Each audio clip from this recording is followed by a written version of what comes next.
Hello, everybody, and welcome back to the Drive Pink Dialogue. We are talking about last night's incredibly fun finish. It was going to be awful, and then it became awesome. Inter Miami gets a 2-1 victory on the road at Philadelphia, down to 9 men because two super draft picks, youngsters, came through in the clutch. How you feeling tonight, man? It's funny how one goal can actually change the entire mood for the weekend. I would have had such a different complexion to this entire podcast if we hadn't won that game. And last 30 seconds of that game absolutely changed my mood. So I will say I am absolutely buzzing. Football is all over my life right now with Euros. Once Copa America starts, it's just going to be football from morning to evening. And I don't know when I'm going to get work done, but hey, this is more important. So here we are. Yes, and we're going to break it all down. As always, I'm your host, Scotty. I am here with my co-host, Saur. Thank you for being here tonight. And for everyone in the chat, everyone that listens to this, thank you so much for being a part of it. You guys are always the best part. I do want to hit on some topical issues first, one in particular, and that is over the last couple of days, we saw a few pictures of Diego Gomez on the training pitch. Not that he's necessarily back. I don't know if I doubt we'll see him on Wednesday, but then there is a 10-day break before our next game against Nashville. And it feels like he could be on the field for Inter Miami against Nashville at Geodis Park. Big news, right? It would be tremendously helpful if we could get him for that 3-game road window. Yeah, after yesterday's display, we definitely need Diego Gomez back as soon as possible. We stole that match, definitely, AZ. You're completely right about that. Welcome sight, man. Can't wait to have him back. I hope we take our time with him because obviously Redondo came back and now he's out injured again with a different thing apparently, but still you don't want to rush back a player too quickly. So hopefully we'll take time in bringing him back into the first team fold, but I can't wait to see him again. I've missed his athleticism in that midfield. Yeah, I loved him even more than you did, right? I thought he was Inter Miami's third best player this season so far. He will change everything immediately. He will make it so difficult for opposing midfielders to do what they want. And, one of the things that happened over the last couple of weeks, especially in those 2 games against Atlanta and St. Louis City, was that the opposing team was able to play out of our press and then hit us with space in transition.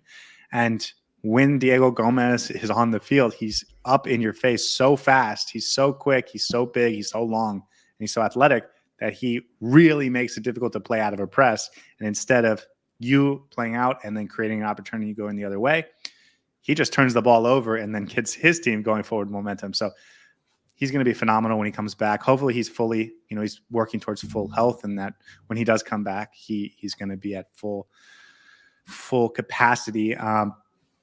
I'm sure the midfield will be a discussion point for tonight, but anything else in the world of Inter Miami? I mean, I know there's a lot of little things that are happening, and you guys can always check out the Heartbeat if you want to get more in depth on those. But anything that you think is major that we should touch on here, or can we just get into it? None whatsoever as such. I think the defender news has kind of died down a little bit. We don't know what the situation there is. But other than that, I think we're ready to discuss the game that was Philadelphia yesterday. Okay, well, let me pull up the lineup because it's a new one. First game without Lionel Messi, Suarez, Matias Rojas, Federico Redondo. Turns out we found out the night before that he wasn't going to be available. We were going against a Philadelphia side that was missing a lot of their key players, so I want to note that for fairness. But this is the roster that we kind of expected to have the whole time against this team and during the Copa America, because we weren't going to have those guys. There was a little bit of a question of who the midfield would be once we found out Redondo wasn't going to be in it.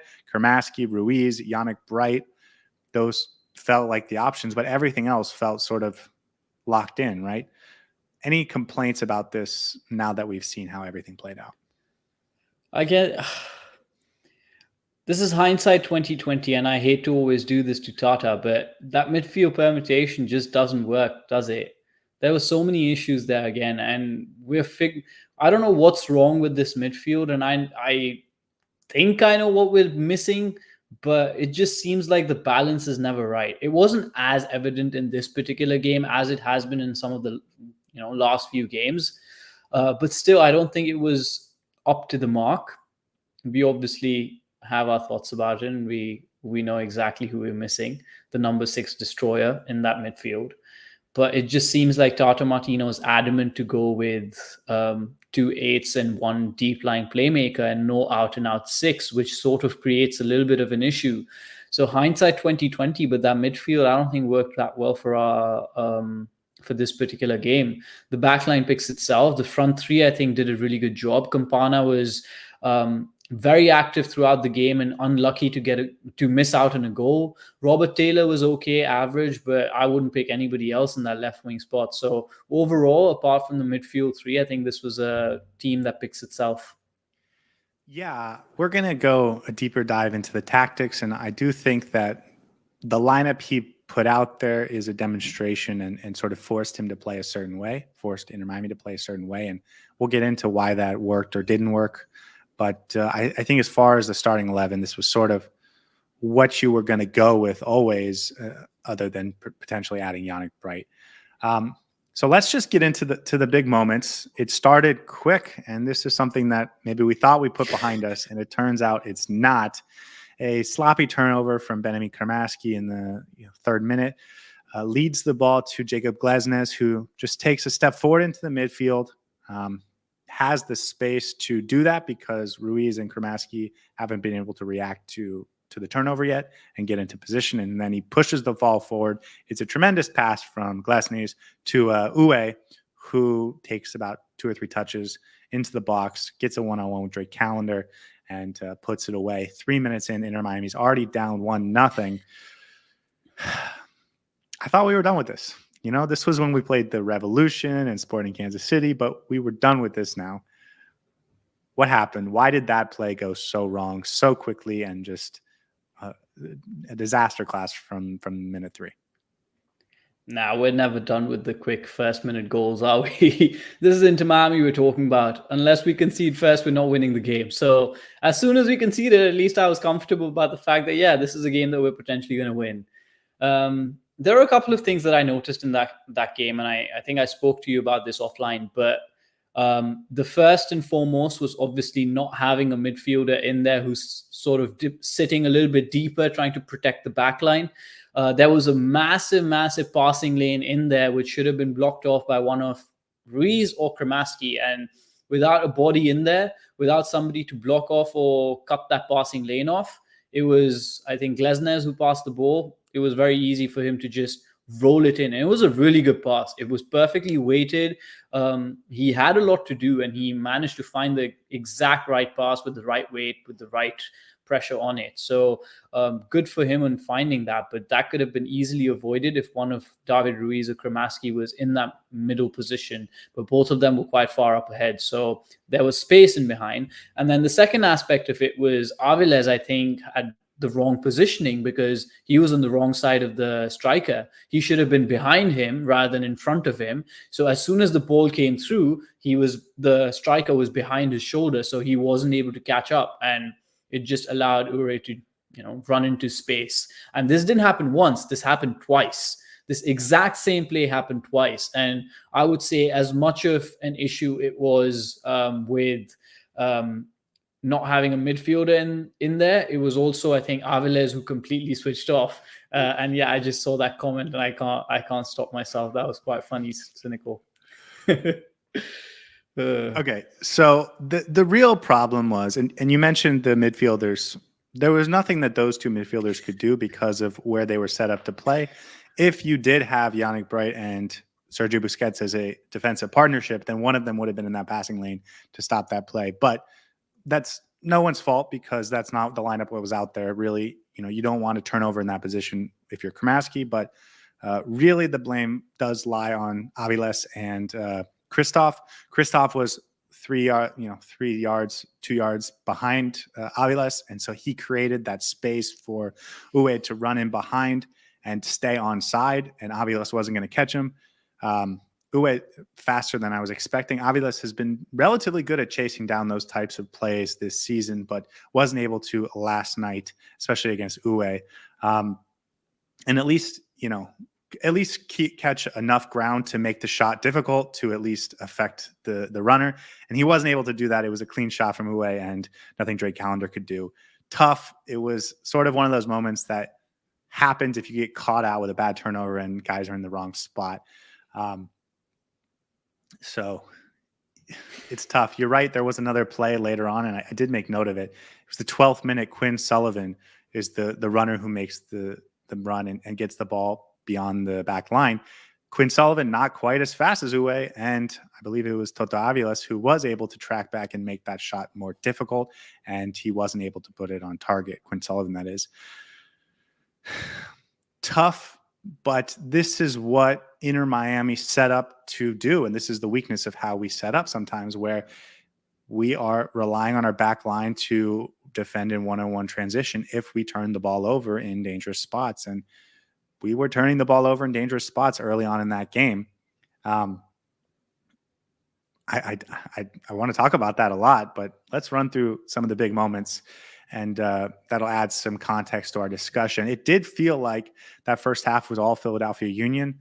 Very few opportunities for Inter Miami, very little control of the game for Inter Miami. And it was a lot of Philadelphia Union doing what the Philadelphia Union wanted to do. Alejandro Bedoya got a shot off in the 34th minute. Quinn Sullivan in 37th minute had a point blank shot from like 8 yards out. And Cello Wiegand just managed to throw his whole body at it and got the deflection. Because there was no way Drake Callender was going to stop that. That was a missile. No. You didn't explain that. You didn't explain that moment correctly. Go ahead. My bad. The ball hits David Ruiz's butt, who essentially sets it up perfectly for the opposition to just tap the ball in, and somehow Cello Wiegand finds himself in a position to block that. But that, if David Ruiz was on the other team, that would have probably been the assist of the season, because the way it just bounces off his butt and just settles in for the opposition striker to shoot that, it was insane. So that was the proper way to describe that. Yes, Cello Wiegand had a fantastic block to that, but David Ruiz, what were you doing there, man? Yeah, I think you're right, a better way to describe that moment. And that was it, though. I didn't think Inter Miami had a ton of opportunities. I didn't think they controlled the game very well. I think they had a ton of turnovers. It felt like, especially in that first half an hour or maybe 35 minutes, this was going to be one of those games where I was going to rewatch it the next day and just count up all the turnovers in dangerous spots like I've had to do a couple times this season, because it was not fun. And the talent on the field is good enough to not play like that. We were playing an opponent that thankfully didn't have a ton of attacking talent, because if they were a little better, they might have put up 2 or 3 goals in that first half and put the game away early. Fortunately, that wasn't the case. Anything else from that first half that you want to mention? Yeah, there are a couple of points that I think the commentators made a really good analysis, that the last couple of games that we've played with, where we mentioned that there's a lot of space in between the defense and the midfield, and a lot of space left by someone like Redondo in there. I think they mentioned a point about how the defense was playing a much higher line, which sort of reduced the gap between the midfield and the defense. And that sort of did away with some of the issues that we faced in terms of the massive gap in between our middle line and our back line. And that was something that seemed like Tata has actually done consciously to try and fix that, because he recognized that what happens is our front line plays a high line, our midfield plays a really high line, and then our defense, which isn't really used to being able to play a high line because of the lack of pace in there, they sit back a lot. So that leaves a massive gap in between. That was fixed in this game. But the issue was that we weren't able to keep the ball anymore. And we were turning the ball over in dangerous positions where, regardless of the gap or not, we were still getting caught on the transition. So we fixed one thing, but we didn't fix the other thing, which sort of led to the issue again and again. And then the 2 opportunities that we mentioned, one of which they scored, I think the issue there was the fact that there were two strikers in there. So Christoph was occupied by one, and then Aviles was occupied by the other. And that sort of led to a little bit of a disconnect between the two of them, because I think Christoph dragged himself out a little bit too much when I think in the second instance, Ure was keeping him occupied. So that left Aviles and Sullivan completely by themselves, and Sullivan got the better of him. And in the first instance, Ure got the better of him. Aviles didn't have the best of games, but I think the dual striker partnership really affected them in terms of their positioning and their, spacing. Yeah, this is the first time I watched the two of them and thought the communication is actually a problem. I know that they haven't been phenomenal together, and I think we both got to the point where we thought Fede and Aviles made a much better partnership. And credit to you for noticing that early. But this was the first time where it was like there was several key moments where their communication in terms of being together on a line and stepping up when they need to step up and tracking back when they need to track back, that was just off. And I think this was the first time I've really noticed that. And maybe that was because they were playing so high, and so they were, leaving themselves vulnerable to that situation. Whereas, over the last couple of games, they've sat a little bit deeper back, and this space has been, like you mentioned or explained, between the midfield and the defense instead of between the defense and the goalkeeper. Second half, though, much different story. It was a very good start to the second half. Julian Gressel gets his first goal of the season in the 47th minute.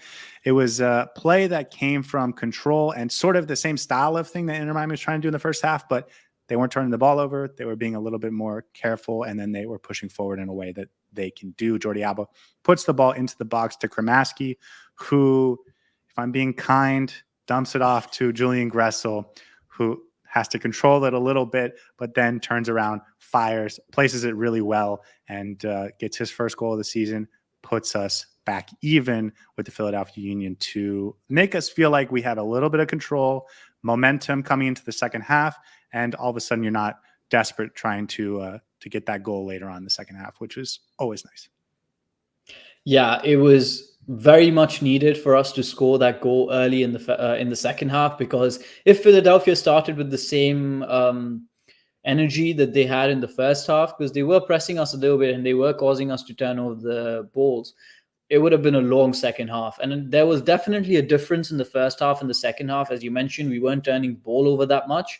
But the biggest difference for me was we were no longer going through the center. The first half, we tried very, very heavily to base our attacks from the center of the pitch and try to build in the middle. And that's why I think when Philadelphia was compact and narrow, we just constantly turned the ball over and our passes weren't coming through. Second half, or I think throughout the game, throughout the 90 minutes, our best chances came from the wide positions.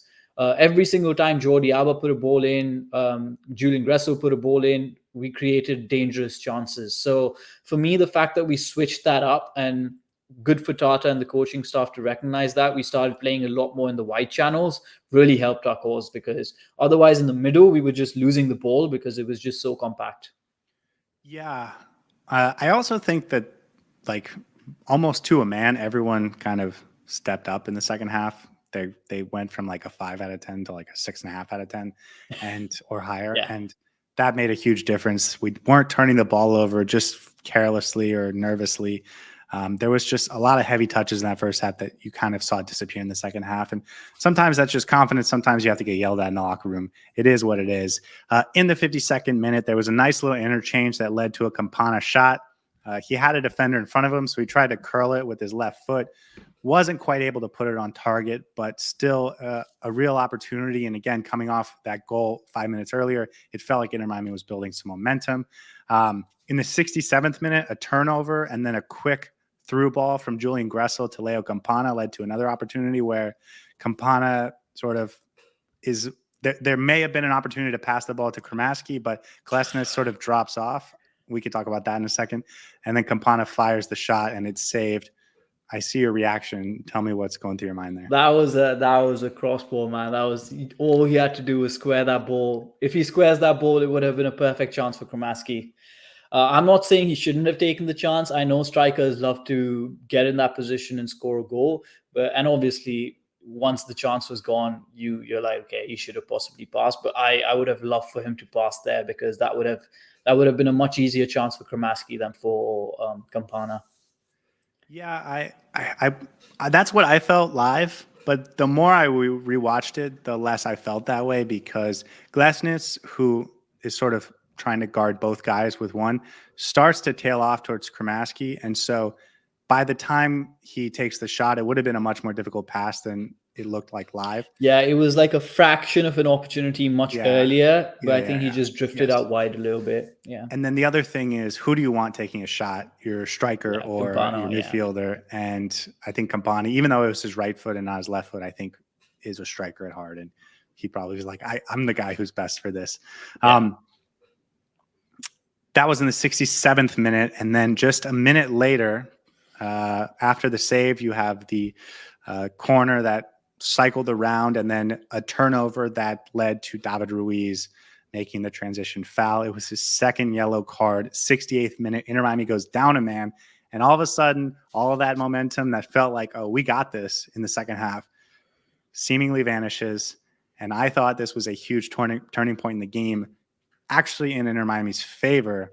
And I'm going to spend a lot of time talking about why that was. But David Ruiz penalty, good penalty. You think that was worthy of a second yellow card?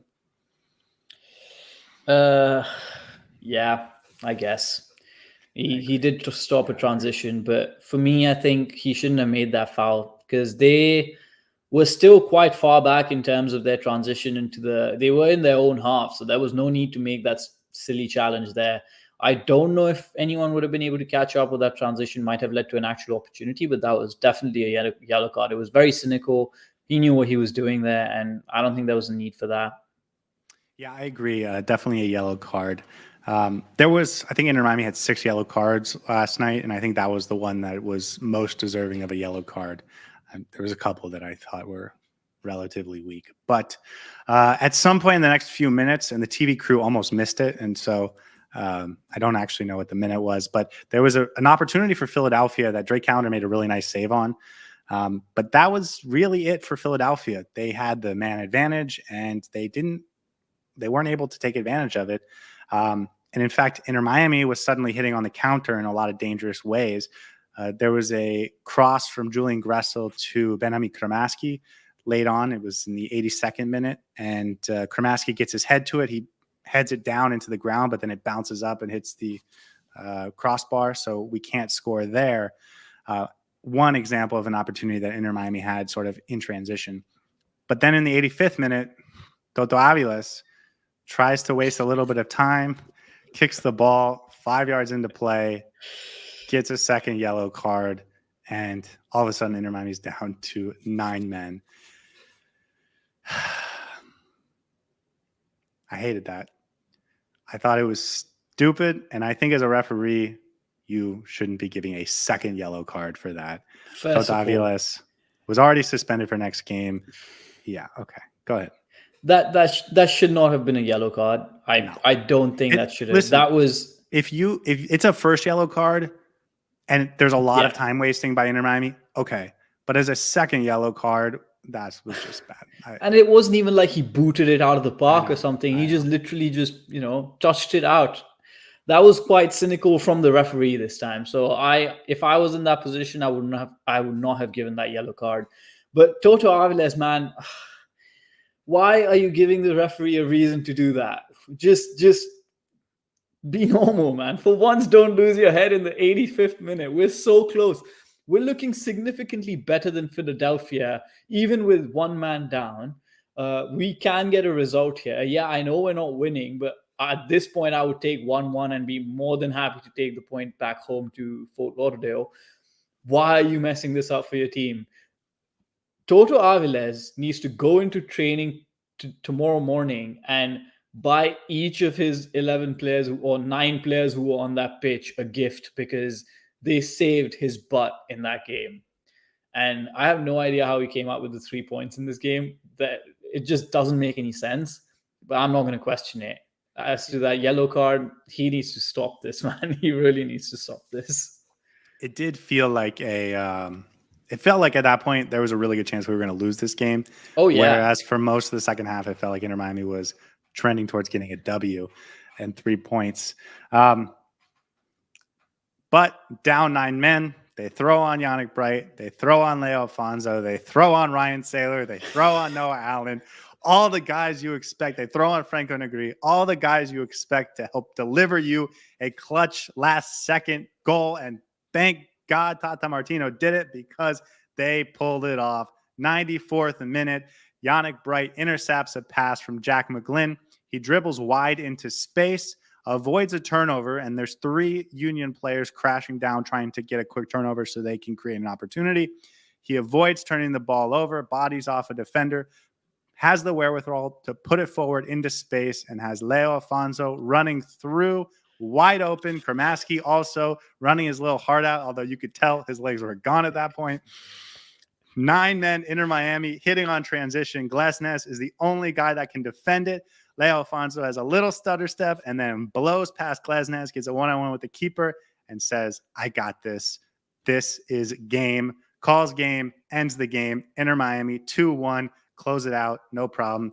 That's how you draw it up, right? I don't even want to follow up on that beautiful summary of what happened in that game. That was perfectly done, Scotty. Well done. A little applause to you for that.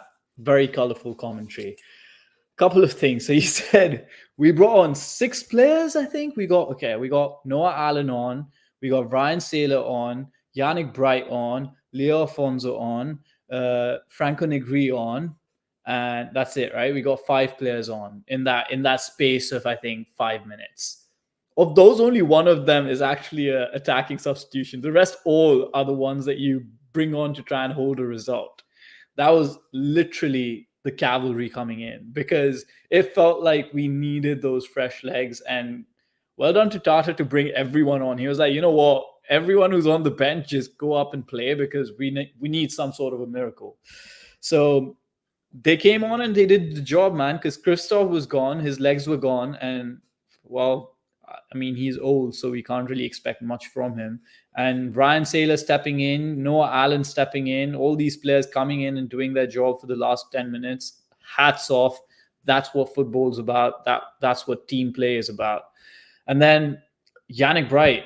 I'm sure we're going to wax lyrical about him for the rest of the podcast, but what he did in those 30 seconds was nothing short of phenomenal because the strength he showed, first of all, the smartness he shows to stop that ball going in, the positioning and the interception is fantastic. That's what was missing in that first goal. Someone like Yannick Bright who'd be able to intercept the ball. Then he takes the ball. He's like, you know what? I have the strength and I have the skills to take on 3 players around me because if he loses the ball in that dangerous position, that could be another opportunity for the opposition. So very confident to take the ball on the sideline. He beats them all.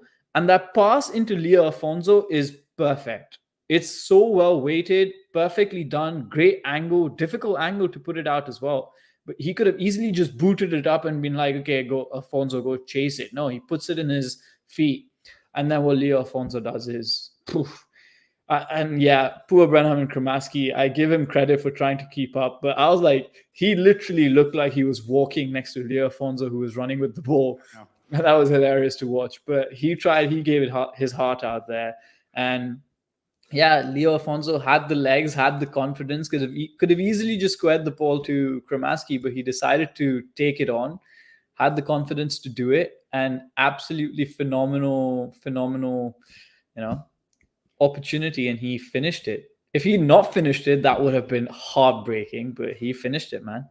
Yeah, you could see when he first starts the run, he sees Kramaski's running with him, and then he takes a second look and he realizes that he's actually not running with him because he's a little slow at this point. And you can see Kramaski, man, he's trying, man. He's trying, but his legs just aren't moving.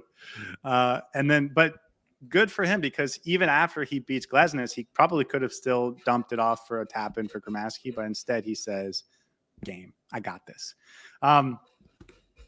There was a couple things in the chat I wanted to just go to before we get to Philadelphia, because we can talk about how Philadelphia played that last moment and some other things. And we like to talk about the opposing team for 5 or so minutes after we break down the game. But there's a thing from Thomas here in the chat about people making excuses for the players that are under 20. There's a lot of players in some of the best leagues in the world that are under 20 that aren't making the same type of boneheaded mistakes, have clear, they're not turning the ball over in the ways we see. Do you want to respond to that before I do? Yeah, I think it's a little unfair to say that we shouldn't, we should excuse players under 20. I don't think anyone's excusing Aviles for his idiotic decision making there, and he's shown that he's culpable for a lot of those from time to time. I think it also depends on the experience. An under 19 player does not have the same level of experience in the MLS as someone who's under 19 or even under 18 in Europe. The exposure that they have there is very, very different, and here it's very different. And I think more than that, it's also the style of play. I'm not sure if Toto Aviles is, he's still developing as a player and trying to adjust to the play style that Inter Miami has in terms of the heavy possession. So those things are important to keep in mind. A, the experience, B, the style of play. But I agree with you. We can't excuse stuff like, rash tackles in unnecessary positions where you put your team in a really bad situation. And that's where you have to hold each other accountable. But at the end of the day, they're young and they're going to learn. And the best part about being young is that you can learn and you can grow from this. So the fact that he's making the mistake, yes, hold them accountable, but don't drive them into the ground just because they've made a mistake. It is what it is. Nico Freire, when he was next to Toto Aviles looked a lot better. I don't know if it's the partnership or what it is, but sometimes you just need the right players around you in defense to be able to feel comfortable. Maybe Aviles feels next to Christoph that he's the one who has to take the responsibility, and that just, is a little bit too much on his shoulders. I don't know what the situation is, but yes, criticize your players, but don't put them down. That's all I'm going to say. Yeah, and the other thing is, listen, the kids that are breaking into Premier League teams at 18, 19, and La Liga teams and Bundesliga teams, they have been through so much competition, and these are the most disciplined players at that age group, right? There are a lot of talented 18-year-olds in the Manchester City Academy, but the only guys that are getting playing time with Pep are the ones that prove that they are going to be disciplined, that they're not going to cost their team over and over and over again. It's not just about talent at that level. So, breaking in is so hard there that you have to be sound, not just talent-wise, but also mentally and have your game on point. Very few kids are able to do that. And so, yes, the ones that do break into those huge teams are amazing, and you don't need to give them the sort of slack that you give to MLS youngsters, but that's because they are like the elite of the elite of the elite. Okay, Philadelphia. That last sequence, maybe we can start there. They had 9 guys in the final third, and in fact, they had Jack McGlynn, who is kicking off the set piece, 8 guys in front of him. Glasness is the center fielder, safety, and then you have the goalkeeper. When he turns that ball over, he goes in for the press. And in that type of situation, the reason why Philadelphia might have done that, and by the way, it was clearly a mistake, is you think you can overwhelm any turnover so quickly that you can get the ball back and it still have your numbers advantage. And if Philadelphia puts a second man back, you're playing basically 8-on-8, and they're desperate for that, for the winner, because of not just the game state, but also everything that's been going on with them. They're desperate for a victory. They have only won 1 in their last 10 games, now 11. So they were desperately going for the victory. They wanted to create the numbers advantage in the final third. And the game plan when you turn the ball over like that is to attack it so fast that you overwhelm whoever has the ball. That's exactly what Philadelphia did, with 3 guys closing in on Yannick Bright, who had the ball. And that's why I wanted to give so much credit to Yannick Bright, because he handled it calmly like a professional and put the ball into a dangerous spot to get to the game-winning goal. Anything else about Philadelphia, though, other than that moment that stood out to you that you wanted to talk about? I think they didn't surprise us in any way. What we had done research in terms of the expectations of what Philadelphia is going to bring, I thought it was fairly similar. They could have utilized maybe their flanks a little bit more, but they seemed comfortable in that 1-0 lead and just tried to they pressured us from time to time, take the opportunities, unlucky not to finish some of them. Drake Callender had a couple of really, really good saves, and they could have easily gone ahead. But they were significantly worse when we were 9 or 8 men to the 11. When they were playing against 8 men, they were much worse. And that's potentially what you just mentioned, obviously, but also the fact that we were playing a really low block and they just weren't prepared to play against that low block, and we just got them on the counter. So they'll be really gutted that they didn't just drop 2 points. They dropped all 3 points out of a potentially winning position, and they should have won that. But listen, it's really hard to play against 10 men, especially because the other team just automatically goes into a shell, and you need to unlock that defense. And if you're not able to do that, you won't be able to capitalize on it. So yeah, it was very lucky for Inter Miami to have scored that goal early in the first half and to go into this 2-man problem with a draw on the score sheet. Because if we were down, if we were 1-0, we would have had to actually come out and try and score, and that would have been really, really bad. So it kind of played into our hands. Yeah, that's what made that Gressel goal early in the second half so big and important. I do want to give Philadelphia a little bit of slack. They were without their number one goalkeeper, Andre Blake. He's with, I think he's injured actually, but I think he's also joining the Jamaican national team for the Copa America soon. Jack Elliott, their starting center back, got a red card in their last game, so he was out. Damian Lowe, their third center back, is with Jamaica for the Copa America. Daniel Gazdag, who is their number one scorer, sort of a 10, he's with Hungary for the Euros. Julian Carranza, who's their second best goal scorer, their number 9. He is on the move to Feyenoord. So this was I think the paperwork's not even done yet, but that move is official, and he's going to be done with the Union now. And then Jose Martinez, another midfielder that's solid for them. So they were missing a lot of key pieces. Not that Inter Miami wasn't, but Inter Miami started at a much better place than Philadelphia before they lost a lot of those guys. And when you're talking about losing Gazdag and Carranza, 2 of your goal scorers, it's going to make it really tough to score goals, even when you have a 1 or 2 man advantage. So this is a team that could look a lot better in September when we play them again. I believe that's the middle of September. I don't know if you heard this, but after the game, I believe it was Kai Wagner did a press conference where he was talking about how there's this huge need for the team to invest and bring in new players. He talked about wanting to bring in a replacement for Carranza who can score goals. He said they needed some pace. Kai Wagner not particularly great in this game. I was a little disappointed. He's been pretty good for them this season, but yeah, they're undermanned, and it's a team you could see, even though this isn't really Philadelphia's style, it's a team that you could see add some players in the summer transfer window that makes them a little bit more dangerous when we face them again in September. Yeah, and they've always struggled to score goals this season, and that showed in this game. I think they were hoping to get a victory in the first after that 1-0 win and just try and contain that. But yeah, I'm glad we were able to get a goal and get all 3 points, out of this game, because at the end of the day, we were the better team. We are the better team. And if we'd have dropped points here, it would have been an absolute gut-wrenching performance from us. And I think this just leads us onto a very positive momentum into the next few games. Yeah. Also, probably worth noting, you mentioned they didn't have a ton of quality down the wings like they sometimes do, and they sometimes get that from their fullbacks. Nathan Harriel, who's their normal right back, was forced to play center back. So Mbaizo was the deputy at right back, didn't have a huge impact in this game. Jack McGlynn, another guy that I thought could be really dangerous and has had some really great moments this year, also didn't really impact this game in a particularly impactful way.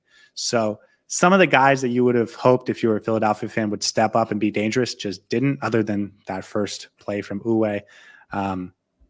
And so when that doesn't happen and you're missing a bunch of guys and you're going up against a good team in Inter Miami that has a lot of depth and a lot of fight, as we saw, it's going to be tough to get away with that. So, yeah. Anything else about Philadelphia before we move on? No, I think it was a winnable game for Inter Miami, and I'm glad we came up with the result because we needed some of the players to step up, and at least towards the end, a lot of our experienced players came on board and defended that lead with their hearts out, and then our 2 most inexperienced players got us the result. So good for us. it could have been a much different conversation if we hadn't won this game or if we lost this game. And I'm just glad for Julian Gressel showing up at the right time and Leo Afonso doing what most Leos do for this team. Yeah. Who would have guessed that Leo Campana and Leo Afonso would have stoppage time game winners for Inter Miami before Leo Messi? Not I, for sure. Let's get into the tactics. Inter Miami set up in a way that showed they weren't going to sit back and bunker and counter. That's what they signaled by starting both Ruiz and Ruiz and Kramaski in the midfield. Both guys are rangy, and this is more the style that Tata Martino's implemented for much of the last few games, not including that Vancouver game where he wants to defend high, create turnovers, and then break out after a quick turnover to create opportunities. There were a few opportunities. I mentioned, I think it was in the 67th minute that Julian Gressel turns the ball over and plays it forward to Leo Campana, and we talked about that play. But for the most part, it wasn't producing a ton of stops early, but fortunately, Philadelphia didn't have a ton of quality to play the ball through the midfield and then create opportunities. And they also weren't particularly interested in controlling possession for very long. What did you see in that first half that made it so difficult for Inter Miami to be competent? There's a weird thing going on, or not going on in Inter Miami, but what we play with usually. High possession is our style, right? We want to keep possession. We want to keep control of the ball as much as we can. The possession stats throughout the different games suggest that. We usually have a plus 50% possession in every single game. And yet it never feels that way.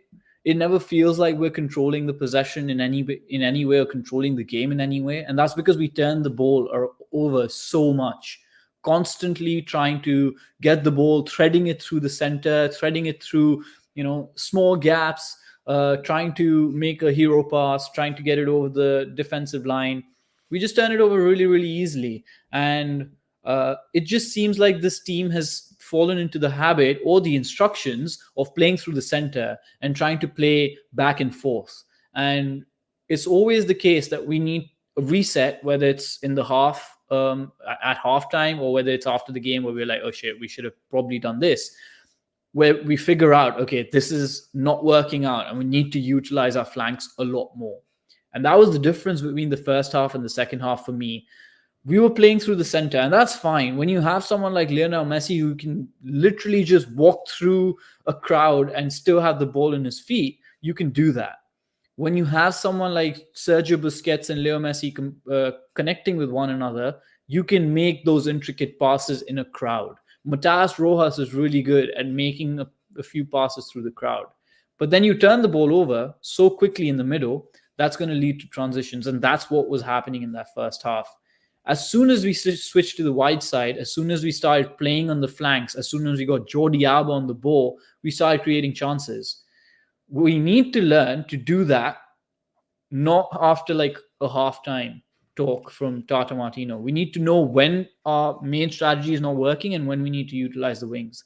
Otherwise, it's just going to be stale and the same thing over and over again, because then you're just beating a dead horse to try and get through the center and hoping that we can, eke a chance or two, because for the first 40 minutes we didn't even have a shot on target.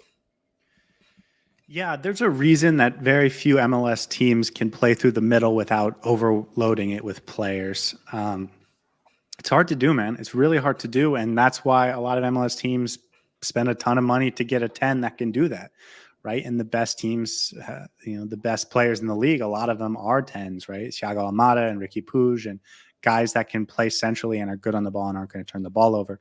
That was Kramaski's job tonight, and he wasn't on it.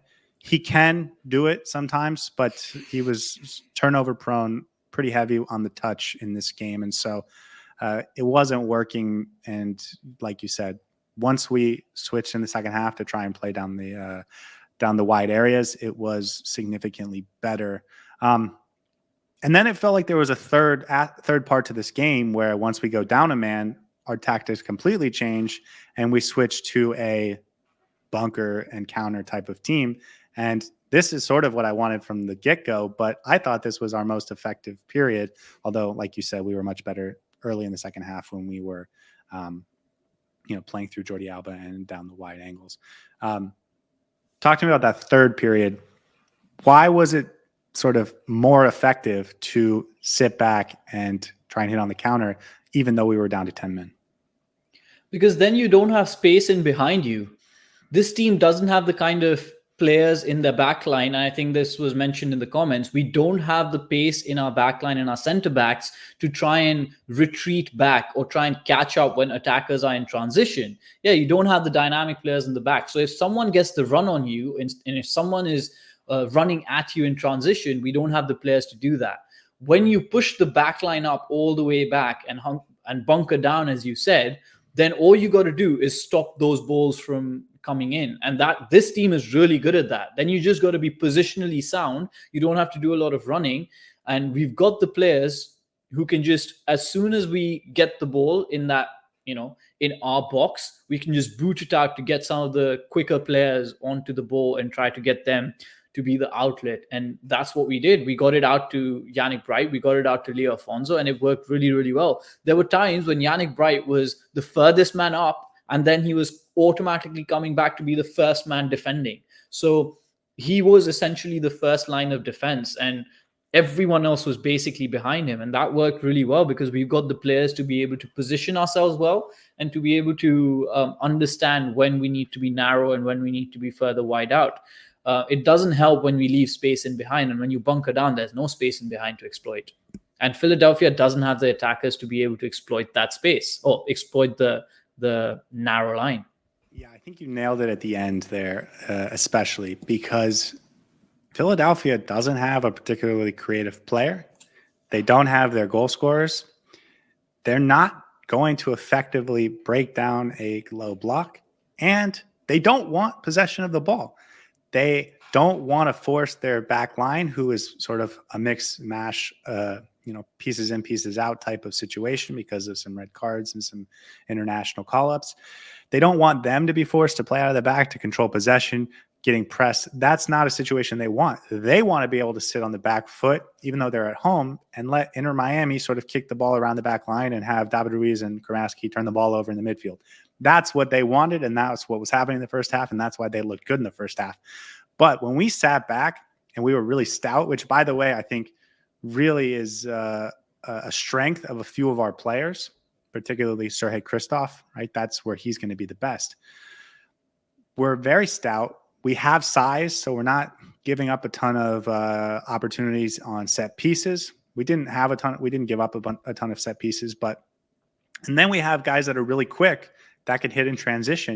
And whether it's the starting lineup where you have Robert Taylor and Leo Campana and Benjamin Krasinski, or it's the subs when you bring in Leo Afonso, there is athleticism to hit on the counter where that's probably how they're going to be most effective, especially a guy like Leo Afonso. And so when you don't have Lionel Messi, you don't have Luis Suarez, and you can't guarantee 2 or 3 goals a game, trying to play for a shutout and a result, and then rely on some of your athletic players to get you a win, that's actually a good strategy in this league. We're not going to talk about the Columbus Crew game tonight, but I'll be disappointed if that's not our game plan going into that game, just because of everyone we're missing and how they're actually not missing a ton of players, and just based on play style matchup. I thought Tata Martino was naive in thinking he could play the same way with these players as he does against other players. I think they mentioned it on the broadcast, but I've been watching a lot of soccer over the last couple of days because of the Euro, so it may have been a different game, and if it was, I apologize. But I believe he said that you want to keep the same style because you want to show these players that you trust them to execute. And if that was in this broadcast, then nailed it. But I don't love that line of thinking, because at the same time, you want to trust your players to be able to play multiple different styles of soccer, and especially if it's in a way that's going to make it more likely that you get the result you want. I didn't love that from the broadcast, and I hope that's not the line of thinking that Tata Martino's taking, because if it is, I can understand the sentiment, but also this is a results-based business, and these specific players are better, I think, playing a certain style that we didn't see coming out of the gates in this game. Yeah, if you're a team like Man City who's drilled for like 3 years under Pep and now are at a point where they can essentially just do those patterns and that style of play in their sleep, and then if you start inputting players from the academy into that style, then you can definitely, have that with multiple different players, same style. Inter Miami is not there yet. I don't know if we'll ever get there, but we're not there yet. And the biggest issue, I think, that the more I think about it and the more we talk about it, is there's a massive, massive gulf in the personnel and play styles in our defense and in our front line. And it's like the devil in the deep sea, because our front line is actually really good at playing a high line, pushing up, creating chances in that final third, especially when Messi is in there. So we play a high line because we like to play a high possession sort of football where everyone wants to get on the ball. Messi wants to get on the ball. Busquets wants to get on the ball. Matas Rojas wants to get on the ball. And we try and push up as much as we can to try and smother the opposition. But our backline doesn't like to do that. Our backline doesn't have the pace to be able to do that, whether it's Nico Freire and Avilés, whether it's Christoph and Avilés. They don't like to push further high up. And when they don't do that, there's a massive gulf in the midfield and the defense. And what happens is what we saw against the game in Atlanta. When the defensive line pushes up, then we get beat behind us. Then there's a lot of space in behind us. So I think we won't be able to play a consistent style till the time we have a matching defense and a matching front line in terms of the play style. And that's when you got to utilize some of the ad hoc strategies and tactics that best suit the personnel. Yeah, and listen, if you have Lionel Messi on the pitch, go for it. Like, do whatever is going to make him score 3 or 4 goals for you because he's capable of doing it. So go for it. Christoph, Aviles, good luck, man. Have a day. But this is about Messi and Suarez making us all happy and proud and winning 4-1 or 4-2. But those guys aren't there. And the drop off in quality, even though I do really think Robert Taylor's phenomenal and Leo Campana's phenomenal, Julian Gressel, I thought, had a really great game, especially in the second half. They're not Lionel Messi. And so you can't expect them to do the same thing. And when they're not going to be Lionel Messi, which of course they're never going to be Lionel Messi, you have to make the whole team fit better. And that implies playing a style that supports your back line and supports your midfield and supports your defensive efforts a little bit more. It's going to be easier with this team to win 2-1 than it is to win 4-3 just because of the personnel you have. And so try and hold the other team to 0 or 1 and then like your chances of scoring 1 or 2 as opposed to it's okay if we give up 1 or 2 because we're going to score 3 or 4. Yeah. This team, I did my 5 things this morning for the heartbeat, and there was a couple points I wanted to bring to this and get your thoughts on. We have seen this team go down early a lot, and their record is phenomenal when they give up their first goal, and that's been noted a ton. I think the last night was the 12th time that's happened in the MLS, but up until last night, there was only one of those games where we didn't have Messi, we didn't have Suarez, etc. And that was against DC United, which was a long time ago. And we did have Suarez for that game. And so I thought it was really good that even without Lionel Messi, this team had no quit in them. They were really gritty in that second half. And I thought if we never went down to less than 11 men, I wasn't really worried about losing this game at any point in that second half. And I wanted to make a note of how gritty they were to feel the confidence that they were going to win the game. And that carries over even without Lionel Messi. And I think that's really important. Yeah, it's a really, really important victory for the morale of this team and also for the confidence, because now these players can go into the next stretch of games thinking, okay, we won a few games now against Vancouver, against Philadelphia, against DC without Lionel Messi. And if we play with this determination and grit, we can get a result against some of the good teams as well. So it's going to be really, really good for their confidence, and hopefully going into the next game against Columbus, which is potentially the toughest game of our season, they might feel a little bit of confidence and trying to get a result out. Yeah, and then another thing I wanted to note, we've played 9 road games in the MLS this season, and we've won 6 of them. And we've gotten 2 draws as well. So we've gotten a result in 8 out of 9 games and 20 total points from 27 on the road. That's incredible. Just for comparison, last season, we only got 11 points on the road all year. So we've almost doubled that mark, and we're just halfway through. So this is a team that is not afraid to go on the road. I know I talk about a lot how important it is to get the supporters shield so that we can have home field advantage throughout the playoffs. But even if you do have to go on the road, this team has shown that is not a problem with or without Lionel Messi, because they've gone on the road and got a couple wins without those superstars. So a lot of good lessons from this game that are, I think, transferable towards the future. And I think this Columbus Crew game is going to be really tough, not only because the Crew are good, but because now we're down Aviles and David Ruiz. So we're going to be really bare bones. Probably no Diego Gomez, probably no Redondo. So bare bones indeed. But the 3-game road stretch we have after, which is Nashville, Charlotte, and then FC Cincinnati, I think we should feel really good about all 3 of those games, but especially those first 2. Anything else about this game before we get into awards? I thought Julian Gressel getting the game off last week or 2 weeks ago made a big difference. You're laughing. Can we just put a round of applause for him in the chat? This performance was long overdue. We needed Julian Gressel to perform, and I will not hear a single word of slander against Julian Gressel for the next week at least. I don't care what he does in the next game. He performed in this game, and it mattered, and good for him, man. I'm glad he was able to contribute because he really needed to pull his socks up, and he did. So well done to him. Yeah, and he was... I'm sure he's going to be the subject of an award, I'm sure. Let's talk about one more thing, and that is the youth. You made a note of this last night. After the game, Tata Martino was asked by Xavier, who is popular on Twitter. He asked him, Yannick Bright, Leo Afonso, 2 guys that have shown up when it counts.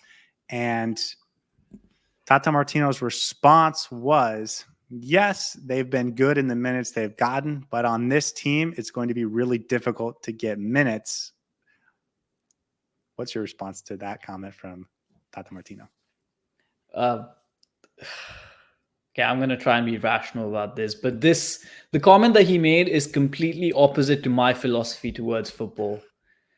I don't care what your age is. If you're 16, 15, 14, 12, not 12, that's too young, 18, 17.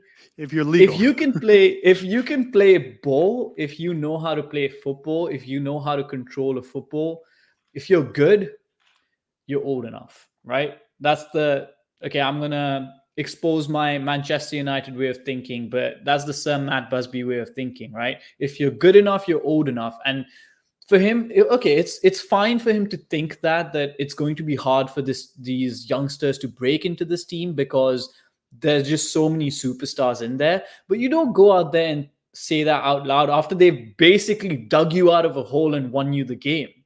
You lift up their confidence, and it's a very bad signal saying that they're going to find it hard to get minutes in this team, because that just means no matter how good they perform, they're not going to get the minutes. Or that's how I interpret it. Maybe I was wrong in interpreting it that way, but yeah, it just didn't sit well with me. And I think I don't care what your age is. If you're performing, you have to get the minutes, right? It doesn't matter what your age is. You and I read that a little differently. I didn't read it as an age thing or an experience thing. I read it as I have the guys I like, and it's going to be hard to beat them, which in my head is even worse. He has this pecking order, for example, in the midfield, where it is Busquets number 1, Gressel number 2, Diego Gomez number 3, Federico Redondo number 4, Kramaski number 5, David Ruiz number 6, Yannick Bright number 7. But and that's why we don't see Yannick Bright start ever, really. But if Yannick Bright does something that's going to help you win games that the other guys don't do, he needs to be the guy that's playing. And I didn't love that quote. Leo Afonso, same thing. And I'll talk about this more when we get to awards. But I thought Leo Afonso showed me something last night that I think is something that he can carry going forward, and I hope that also recognizes. But anyways, anything else before we get to awards? No, I think we've had enough of a rant, so we can go to the fun part of this. What would this show be without at least a small rant about Tata Martino's thinking? On this show, we do 6 awards. We give out a man of the match for Inter Miami.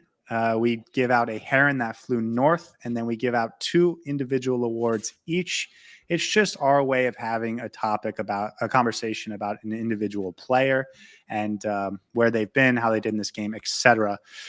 Let's start. And this week, because it's Father's Day, and even though I'm not a father, I think out of the 2 of us, actually, none of that's real. You just went last time, so I'm going to give out the man of the match this time. And I thought it was, I had. You're trying to make a joke there, and it fell flat, and we just move on. Ignore what he just said. Couldn't have said it any better. So, man of the match. I have 3 people that I struggled to decide between. I hope that they all get an award tonight. And even though I think maybe by the stats, this player is the least deserving, he's the guy that made my night. So I'm giving the man of the match to Leo Afonso. I already gave the breakdown. I already gave the commentary. He's been amazing. I do think his role in my head became clear last night, and I want to talk about that. But I want to get your thoughts on his performance overall. I think it was fantastic. He had a role to fulfill when he came on, because I think he was the one sole substitution that was not defensive. I think I misremember what time he came on. Was it the 60th minute or later? Oh, no, way later. He came on in the 80. Oh, the 91st. He came on the 91st minute. As you can tell, guys, the contribution that he had made me think that he was playing the entire 30 minutes in that second half. It just felt that big, honestly. But going back to my point, which still holds, is that he was the sole offensive substitution in those last few minutes, whereas everybody else was defensive. And it was his responsibility to try and make something happen out of nothing in case we get on the counter. And he did that role perfectly.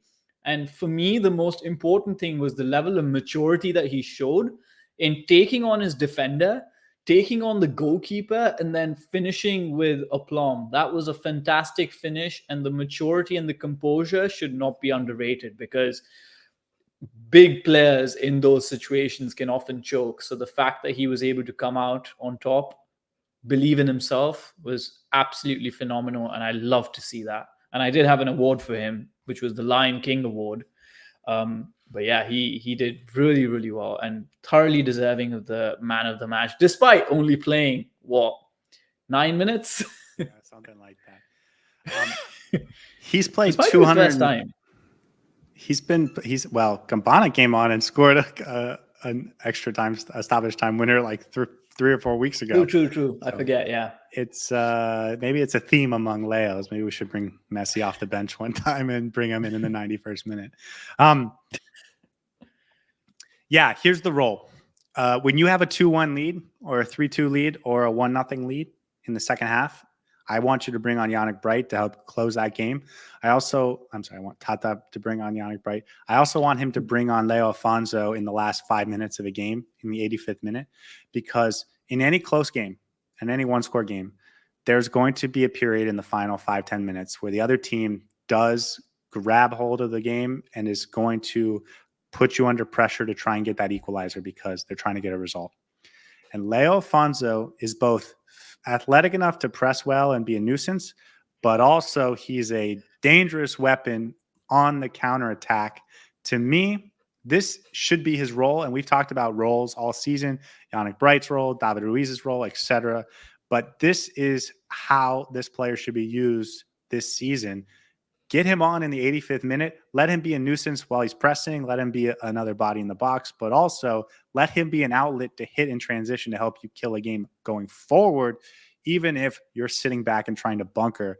To me, that's his style. That's what he is as a player right now. And I think that's an opportunity for him to have a real impact on this team in a way that I haven't always been convinced that he could have when there's a large majority of the roster healthy and ready to go. Yeah, and I completely agree with you. The super sub is where he's going to be the most effective, at least this season.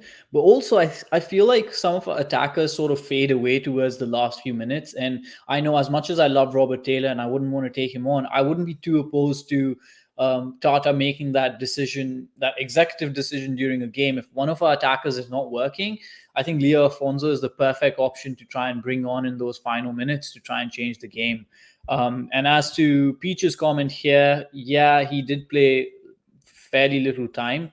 But I guess this is Scotty's personal decision, and we can't mess with that.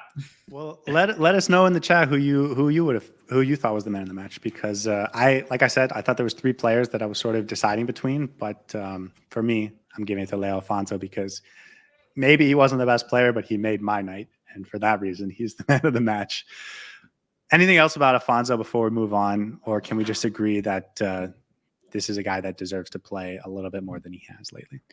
Yeah, and I'm quite surprised because I wasn't too sold on him when he was brought into the first team fold, and I was like, okay, Tata maybe sees something in him, but I'm not sure how many minutes he's going to get. But he's already scored a couple of really important goals for us. I would have put Gressel Features. That would have been my man of the match for sure. I hope you have an award for him later, because I maybe don't, but we'll see. Okay, good. But yeah, I think Afonso has made the most of his minutes, maximizing his minutes, and good for him, man. Only upwards and onwards from here, because he has an important role to play on this team. Yeah, super sub is, I think, a great way to describe it, but that's a role that I didn't think he would have had. And I want to say the other thing is he's gotten better every time he's played. The first time he played was in that New York Red Bulls road game. It was pouring and we got beat 4-0, and people really raved about him because he was energetic and stuff. But I watched that game like two times after the live viewing, and he was whatever. Like, he wasn't particularly impressive, but he's gotten better, I think, every single time he's come onto the pitch. And last night, like you said, the composure, ready to make the difference when his opportunity was called. And I thought that was awesome. Yeah, and he is Brazilian, so maybe it's in the blood. Okay, our next award is the Heron That Flew North. This is the award we give to the player that was not doing the things he should have been doing. Florida Herons, they don't fly north. So if this player was doing that, it's an indication that maybe he was going the wrong way or doing the wrong thing. Saur, it is your opportunity to give it out. Who deserves it?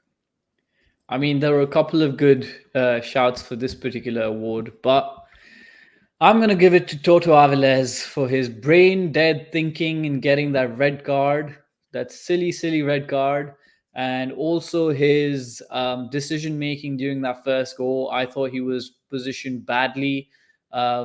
Didn't help that Christoph was also slightly away from him, but he didn't have a great game, and I don't think anyone's going to disagree with me if I give him the Heron That Flew North award, because he needs to do better. And also, he's cost us against Columbus, because now we need to play Ryan Saylor in defense and Sergei Christoph, and we're going to get absolutely tormented in that game.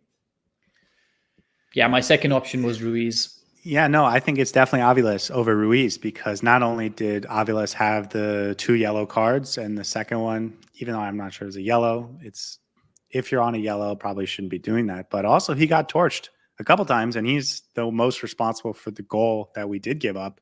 And then also, when we won the game, he wasn't on the field. And when we were defending for our lives in those final minutes, he wasn't on the field. So as a center back, in those moments, those should be when you step up and show your leadership and knock balls away and all that stuff. And he wasn't even allowed to be on the field at that point. So definitely Toto Avilés is the guy. When do we start having a conversation about Avilés? Because, when we sign Rafael Varane and Ian Frey comes back healthy, maybe he's got to go to the bench. Yeah, okay, but seriously, no, seriously. I think Avilés has improved significantly this year. I feel like every month he's a better defender. I did think he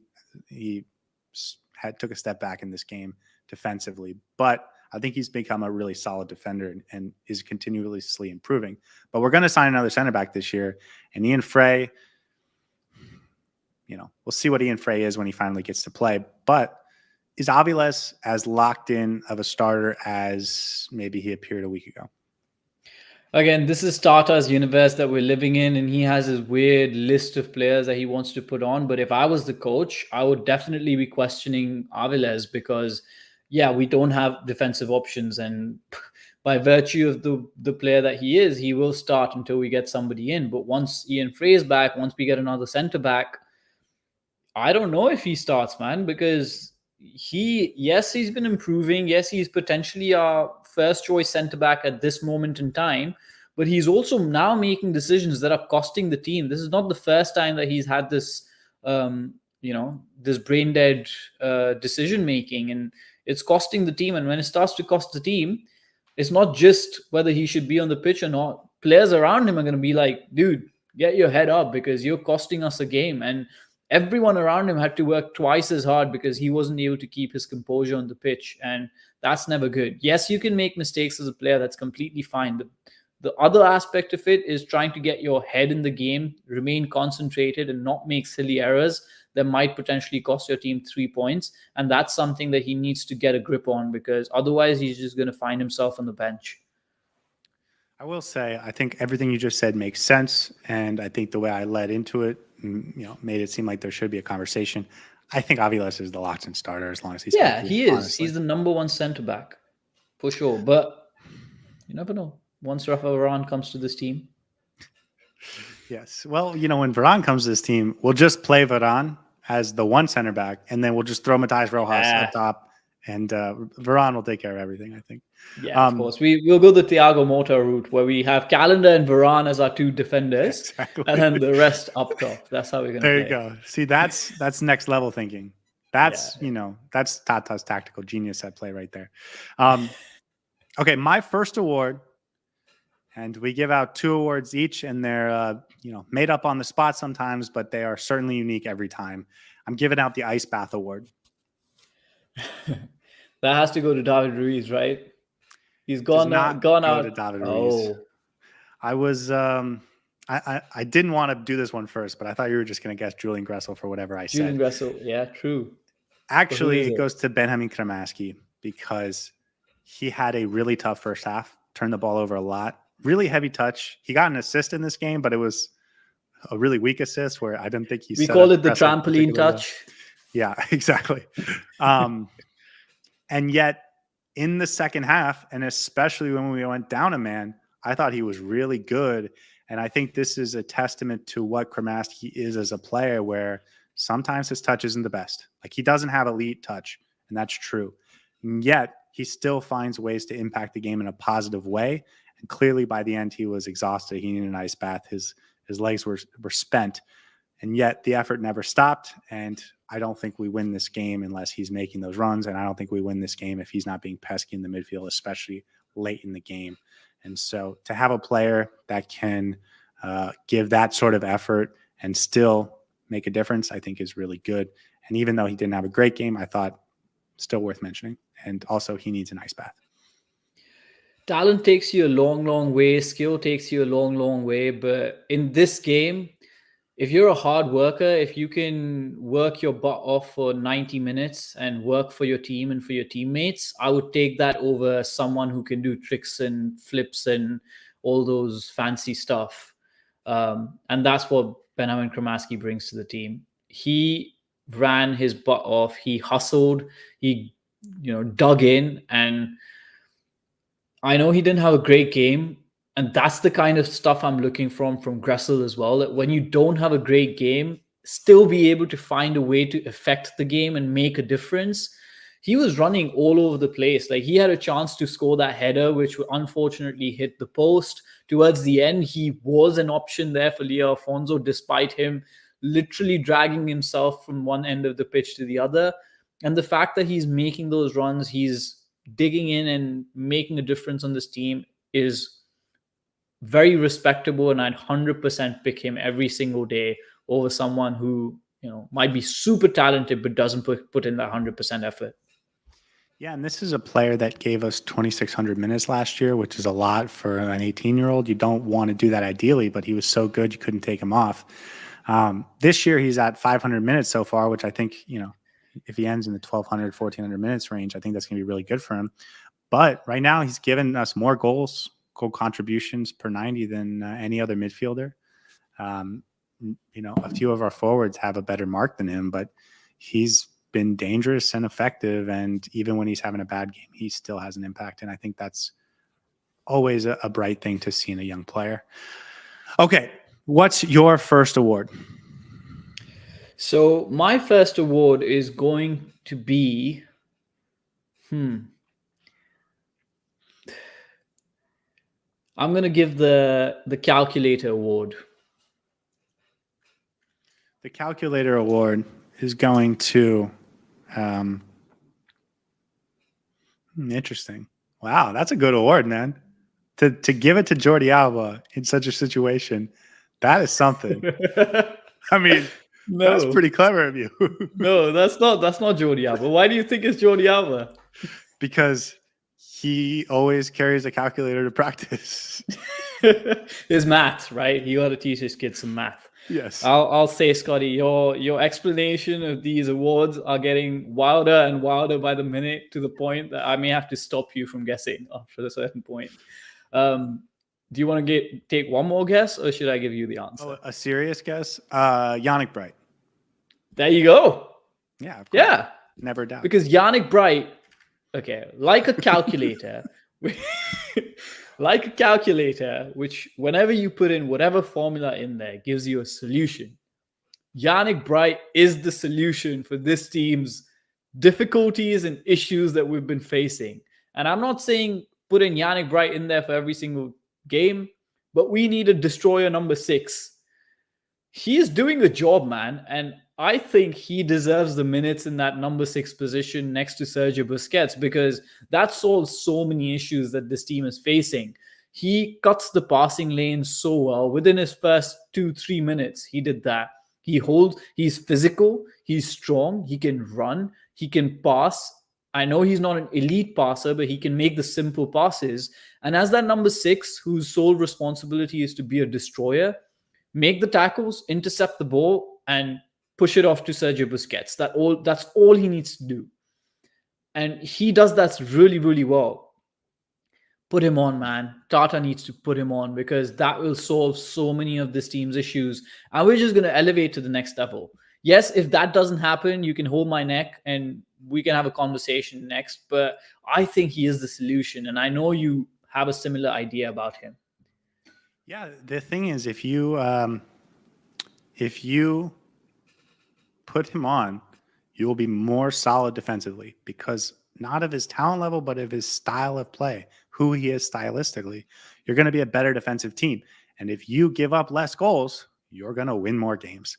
And yes, I mentioned earlier, if you have Messi and Suarez, you can rely on scoring a bunch of goals. But if you don't have them, you can't always rely on getting goals. So you should put a little more emphasis on preventing them. And Yannick Bright does that. I have said this a million times, so I won't belabor the point. Yannick Bright, though, 250 minutes, really impactful cameo. He did actually come on earlier in the game. I think he came in the 78th minute. So he got about 20 minutes of run, and he had some clearances. There was a really powerful shot from Glasnes late, and Yannick Bright sort of headed it away and was really fired up about that. So that was awesome. Anything else on Bright before we go to the next one? No, I think we're ready to see what your award is. And it'll be hard for me to guess, that's for sure. I will say, by the way, I did have an award for Yannick Bright. It was the Rush Hour Award, because Chris Rock would be the guy who came out first and did all the talking, but then it would be Jackie Chan who would come in and do all the heavy lifting. The work, yeah. And that's Yannick Bright. Okay, my last award is the worst award name I've come up with in quite some time, but I'm giving the Key Unlocked award. Who could this be? Is it Drake Calendar? Nah, it's Julian Gressel, man. Has to be Julian Gressel. It is Julian Gressel, and he deserves an award. He was the guy I was considering for the man of the match. I thought he had a really good second half in particular. He gets the goal. He is the creator for our other 2 best opportunities in regulation in the second half.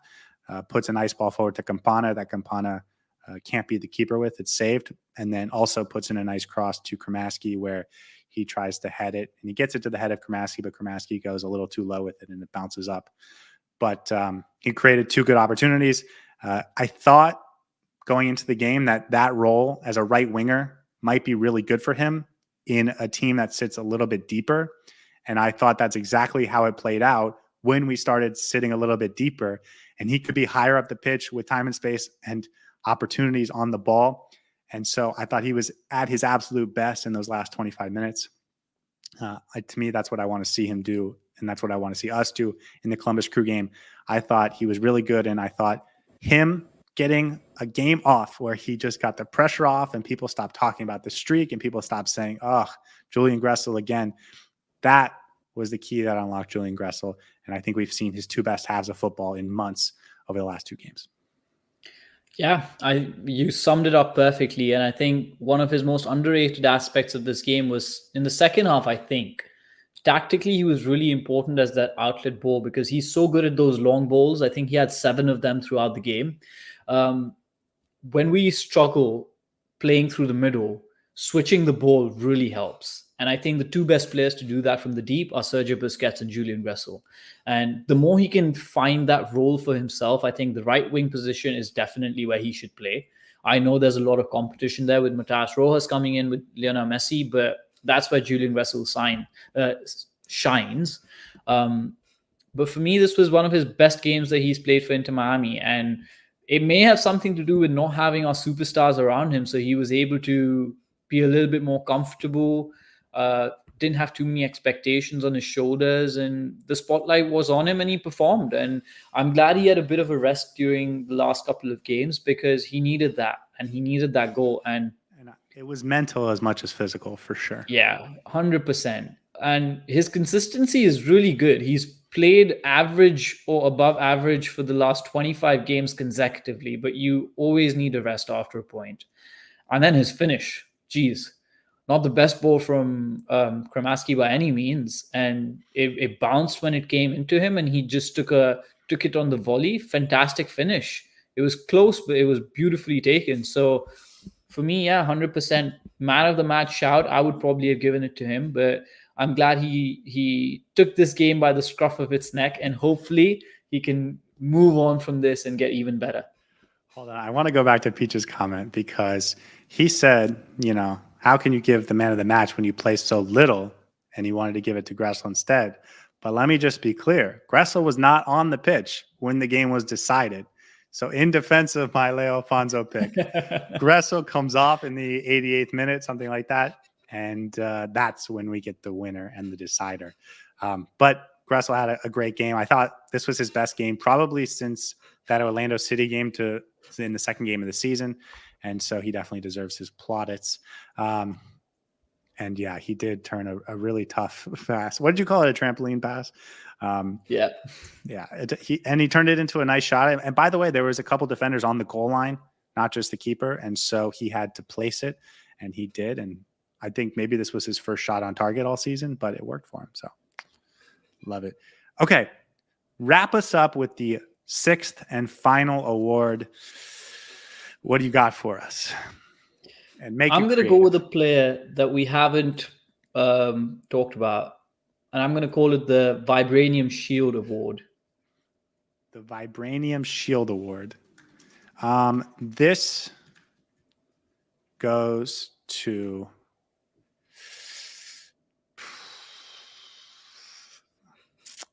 Vibranium.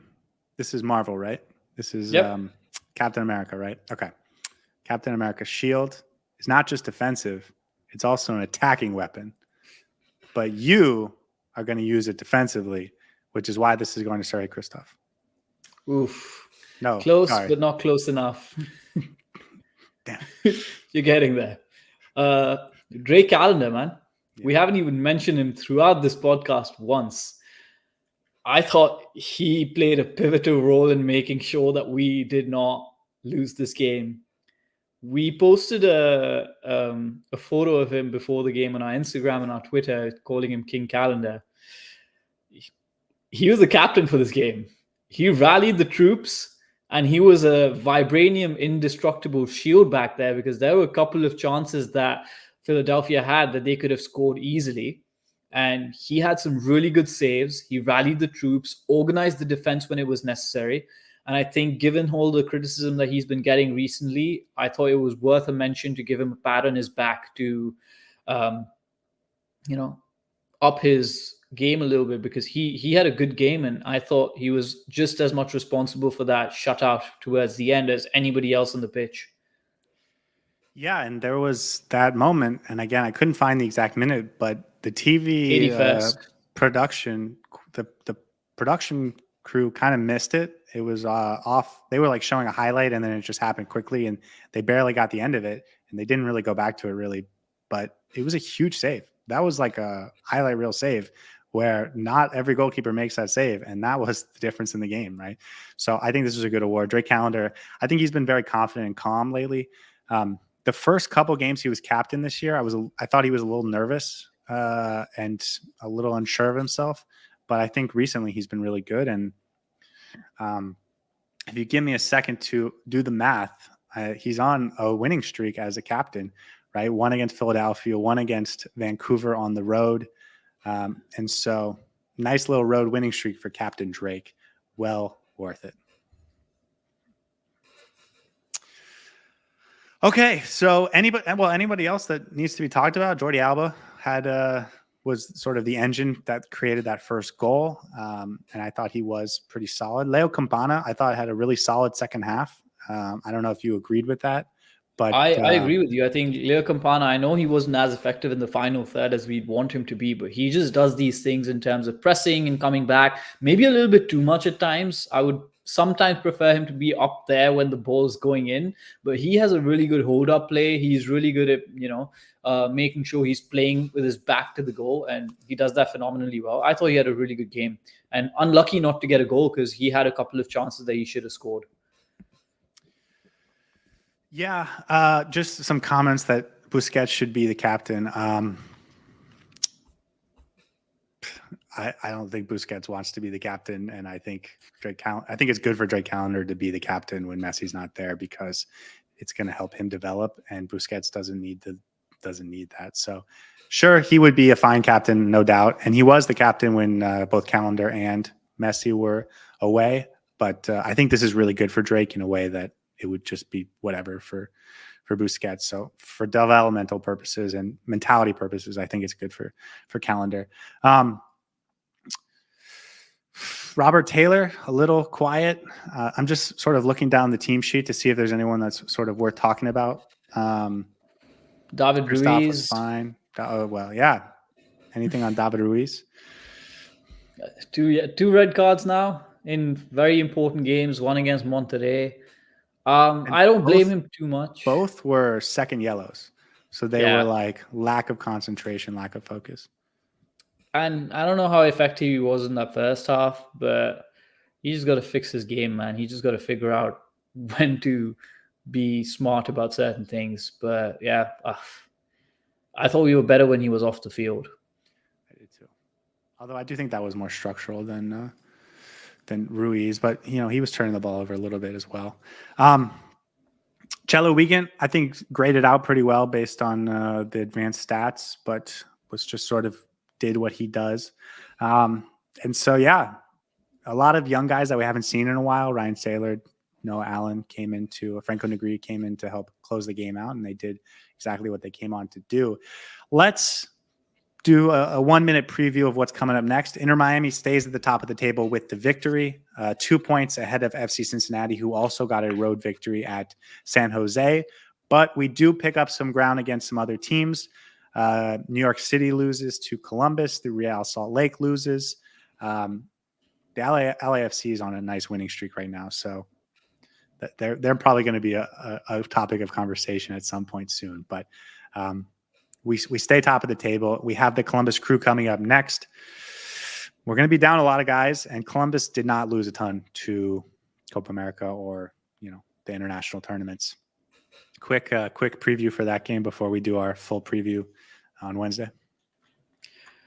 Sit back, defend your butts off, man. This is not a game where you want to outplay the opposition. They are much better than us in possession, especially without Messi and our superstars in there. And they're going to play circles around you if you try and press them a little bit. So sit in a low block, get them on the counter. That's the plan. We don't have the midfield. we don't have our main center back. Ryan Saylor isn't too quick either, who I expect to deputy for Aviles. So we're going to have a center back pairing of Christoph and Saylor. Just sit back, absorb the pressure, make sure you're locked in, compact, and then try and get there you go. Score early, park the bus. Perfect. Yeah, I didn't think that we matched up particularly well against Columbus, even when we have everyone at full strength. And as a reminder, we'll be missing Frede, Gomez, Redondo, probably Ian Frey, Messi, Suarez, Matias Rojas, now David Ruiz, and Toto Aviles. So I agree with you. I really want to see us park the bus and try and win this game 1-0. I think if we get a 1-1 draw or 0-0 draw, I'd be happy with that. Granted, I'm sure by Wednesday I'll feel like we can win this game 3-0, but that's sort of my first thoughts. I did see earlier in the chat, Skrilla asks, any chance we see a back 5 against Columbus? I actually think there's a chance that we see that. Please no, please no, please no. I think we see that as well. Noah Allen, Christoph, and then maybe Wiegand. I'm not sure, but it's going to be a weird one. Well, if you get Christoph in the middle, Noah Allen at left center back, Jordi Alba at left back, Ryan Saylor at right center back, and Jello at right wing back, or even Julian Gressel at right wing back, and give Cello a game off, which he hasn't really had in a while. Yeah, that'll be there. I saw this chat from Cynical Tube way early in the show, and I just wanted to save it for the end. But he asks, do I have the same barber as Julian Gressel? The answer is yes, but I can't tell you who it is because that's spoiler, guys. Scotty is Julian Gressel, so you better congratulate him for scoring that awesome goal yesterday, because that's what he did. I'm a very humble guy, and that's why I couldn't give myself the man of the match. This is his burner podcast, guys. He has a podcast. Anyways, that's neither here nor there. Guys, we'll be back on Wednesday before the show, before the game. We do our pregame show in the hour before kickoff. If you're listening to this on podcast, that show is YouTube only. So join us live Wednesday, 6:30 Eastern time is when we'll go live. We'll do an hour. It's always fun to get the nerves out, talk about the lineup, and sort of let the intro lead right into the game. I think it works really well. So I encourage you all to join us. And other than that, it's been a lot of fun. Thanks to everyone in the chat. And we will be back then. Have a wonderful night. See you guys next time.